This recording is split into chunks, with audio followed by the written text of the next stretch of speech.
ఇప్పుడు నెక్స్ట్ చూసుకున్నట్లయితే సార్, ఇప్పుడు మనకు బీజేపీలో రాజా సింగ్ ఎప్పుడు ఒక కాంట్రవర్సీగానే ఉంటాడు.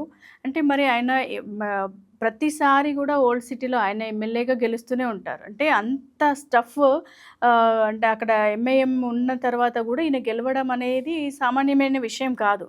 బట్ మొన్న గూడా చూసుకున్నట్లయితే ఆయన మనకు నామినేషన్ వేశారు. అధ్యక్ష పదవి కోసం చాలామంది పోటీ పడ్డారు. అసలు బండి సంజయ్ దగ్గర నుండి ఈటెల రాజేందర్, కొత్తగొచ్చిన ఈ వీళ్ళంతా గూడా అంటే ఈ ఈటెల రాజేందర్ ఈ ఇయర్ మనకి ఈ సంవత్సరం వెళ్లారు గదా! బీజేపీలోకి. సో, ఆయన ఉన్నారు. అంటే మామూలుగా ఉద్యమకారులున్నారు. బండి సంజయ్ అయితే ఏంటి, రఘునందన్ రావు అయితే ఏంటి, రాజా సింగ్ అయితే ఏంటి, ఈటెల అయితే ఏంటి, ఈమె డీకే అరుణ అయితే ఏంటి, వీళ్ళందరూ ఉండంగానే రామచంద్రరావుకి అధ్యక్ష పదవి కట్టబెట్టడంలో బీజేపీ ఉద్దేశం ఏంటి? ఇప్పుడు ఏంది మాధవి గారు, బీజేపీ ఏదైతే ఉందో వాళ్ళకు కూడా అపనమ్మకం ఎక్కువ. తర్వాత మొట్టమొదట ఆర్ఎస్ఎస్ అంతర్గతంగా ఆర్ఎస్ఎస్ ప్రమేయం ఎక్కువ ఉంటుంది. ఆర్ఎస్ఎస్ ప్రమేయం ఎక్కువ ఉంటుంది కాబట్టి ఆర్ఎస్ఎస్ని ఓవర్టేక్ చేసి ఇష్టమైన డెసిషన్ తీసుకోవడానికి ఉండదు. అదొకటి. ఇక్కడ ఏదైతే ఉందో మొత్తం ఇక్కడ బీజేపీ స్పెషల్లీ తెలంగాణ బీజేపీ ఏదైతే ఉందో ఎంఐఎం పార్టీ ఎట్లా ఇక్కడ తెలంగాణ బీజేపీ కూడా అంతే.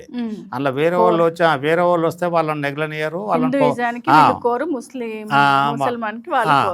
బీజేపీ ఇక్కడ తెలంగాణలో మొట్టమొదటికి వెళ్ళిందంటే ఒక కోటరీ మెంబర్సే ఉన్నారు, లిమిటెడ్ ఉండి వాళ్ళు ఏదైతే ఉందో తెలంగాణలో బీజేపీ ఎదగకపోవడానికి వాళ్ళే మూల కారణం. ఇప్పటికి కూడా రామచంద్రరావుకి ఇవ్వడం ఏదైతే అది నుంచి ఆయన ఆర్ఎస్ఎస్ ఏబీవీపీ బేస్డ్ అదే ఉద్దేశంలో ఇచ్చారు. ఇచ్చినంత మాత్రం రామచంద్రరావు ఆ పదవికి ఆయన అర్హుడే అంటారా? పదవికి అర్హుడు అనర్హుడు అని మనం ఏం అనలేము.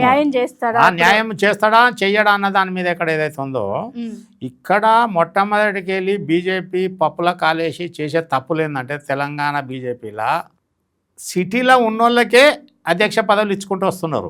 ఇప్పుడు ఎవరైతే ఉన్నారో కిషన్ అట్లా ఈయన కాదు, ఒక ఇక్కడ కిషన్ రెడ్డి కాదు, కిషన్ రెడ్డి కంటే ముందు బండారు దత్తాత్రేయ, తర్వాత ఎవరు మన బద్దం బాలరెడ్డి, చింతల రామచంద్రారెడ్డి, ఇంద్రసేనారెడ్డి, వీళ్ళందరూ ఎవరైతే ఉన్నారో ఇక్కడ సిటీ బేస్డ్ వాళ్ళే. సిటీ బయటకు వెళ్ళి వచ్చింది ఎవరు అంటే విద్యాసాగరరావు ఒకడు, చెన్నమనేని విద్యాసాగరరావు ఒకటి చేసిండు. తర్వాత మన కిషన్ రెడ్డి ఒకటి సారీ బండి సంజయ్ చేసిండు.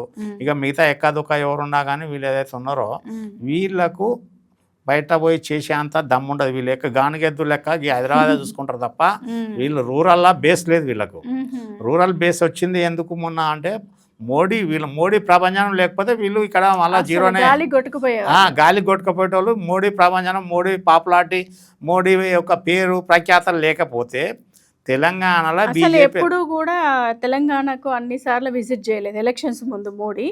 ఈసారి మాత్రం తీవ్రంగా విజిట్ చేయడము, అమిత్ షా రావడము, వీళ్ళంతా కూడా నడ్డా అంతా వాళ్ళు రావడంలో అక్కడ దాంట్లో కిటుకు వేరే ఉన్నది. వాళ్ళకి ఏదైతే ఉందో నార్త్ ఇండియాలో మా దెబ్బతింటాయి, సౌత్ కాపాడుకోవాలి. బీజేపీ ఇలా బతికి బట్ట కట్టిందంటే కర్ణాటక, ఆంధ్రప్రదేశ్, తెలంగాణ, ఒరిస్సా ఈ 4 రాష్ట్రాలు లేకపోతే వాళ్ళ రూలింగ్ ఎట్లా పోయేది?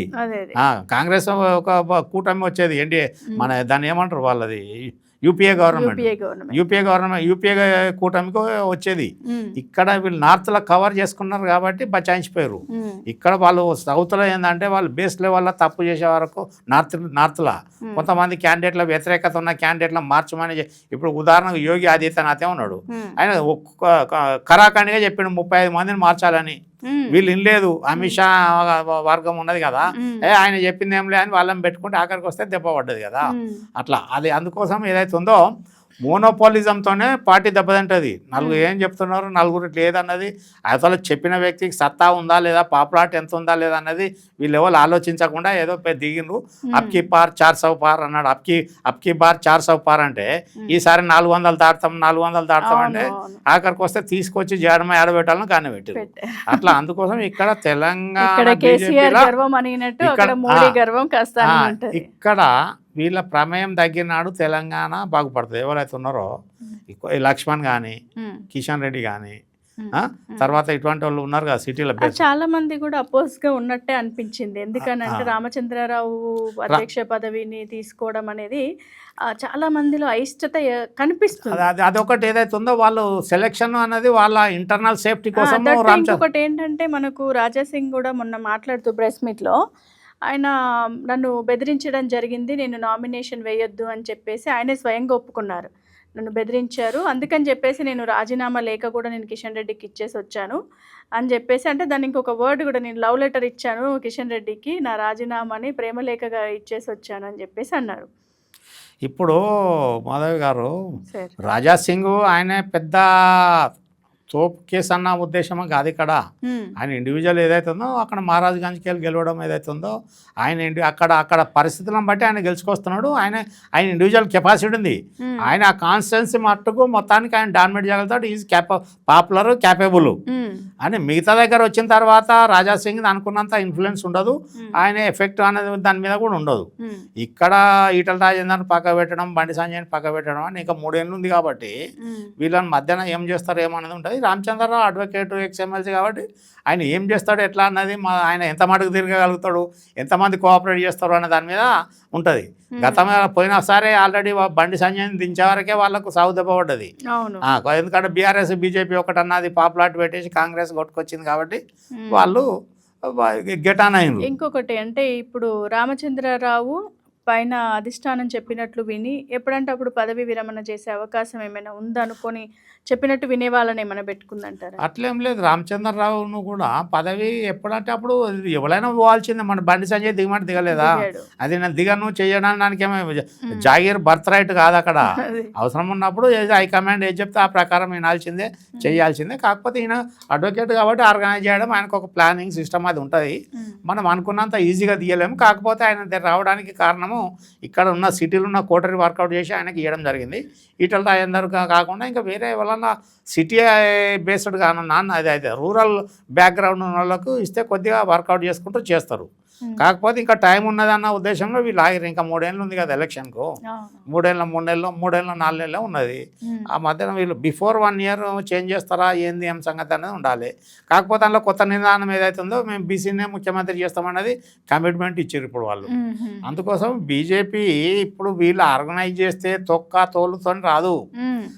యువకులు, యువజన జనాభా ఏదైతే ఉందో 100 ఓట్లలో 60-65% ఓట్లు యువకులు ఉన్నారు. యువకులు ఎటు డిసైడ్ అయితే యువజన ఓట్లు ఎటు పోతే ఆ పార్టీ బతికి బట్టగలుగుతుంది.